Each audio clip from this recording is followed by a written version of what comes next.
Guys, today ay nandito tayo sa Punta Villa Resort dito sa may Guimaras. Yan. So, pakita ko lang sa inyo guys dito. Ito yung beach side nung Punta Villa Resort dito sa Guimaras. So, nandito kami ngayon. Teka, dito lang tayo sa lilim. So, this is just a short vlog, no, para lang ipakita ko sa inyo. So dito sa Guimaras, marami sila ditong mga beach resorts, no? And also kahit na mga resorts, no, na overlooking yung kanilang mga karagatan. So galing kami ng Iloilo, and then we tried to book dito sa may Guimaras. Nakita namin tong Punta Villa. So isa to sa sabihin natin affordable na resort dito, kaya ito yung aming binook. So mag overnight stay lang kami dito, but nonetheless I want to capture yung itsura kasi kagabi talaga puyat na puyat pa kami, no. Pero hindi muna ako matutulog ngayon kasi baka dumilim mamaya, hindi ko makuha yung site dito, hindi ko maipakita sa inyo. So ganyan yung itsura niya. So may pool yung resort, tapos meron din silang beachfront. So pakita ko. So ngayon kasi mga 4 o'clock PM na ngayon, no? So ganyan itsura niya dito. Yan yung kanyang beach. Pero low tide ngayon. Low tide siya. So meron dong babaan, pero mainit pa. Mainit pa siya. Kaya dito lang tayo sa lilim. Yan, tapos ito yung pinaka hotel niya. So yan puting building na yan. So second floor kami. So for the twin sharing. Tapos yan yung kanyang infinity pool, yung pinakita ko kanina sa beginning. Tapos ongoing yung construction nila dito.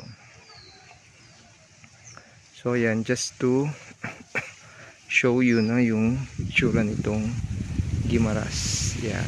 Tapos meron sila ditong parang laruan sa mga bata, no? Meron silang siso-siso, duyan-duyan. So ayan. So pwede tayong umupo.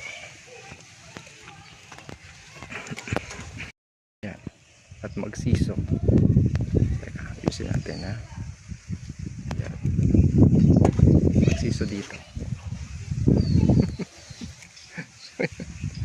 Pwede magsiso-siso. So yan, just want to share with you. Hindi masyadong sabihin natin stunning itong resort. Medyo malayo siya doon sa Kabayasnan. Kailangan mo mag rent ng sasakyan or ng tricycle. Pero nevertheless, okay na rin siya, no? Ganda na rin. Saka relaxing na rin kung gusto nyo ng affordable. Parang sa Agoda nakuha namin to ng 3,000 plus lang per night. So that is good for triple sharing. So pero sabi nila dito, pag nagpunta ka din dito, kasi sa Agoda parang limited lang yung slots, no? Pero pag nagpunta ka dito, marami pa naman silang slots din. So minsan hindi rin ganoon ka-accurate, no? Kaya kasi ngayon hindi naman peak season, eh, kaya madaming available na rooms. So yan, dito ganyan. Maganda kasi ano, relaxing. Ayan, ganyan siya, yung itsura niya.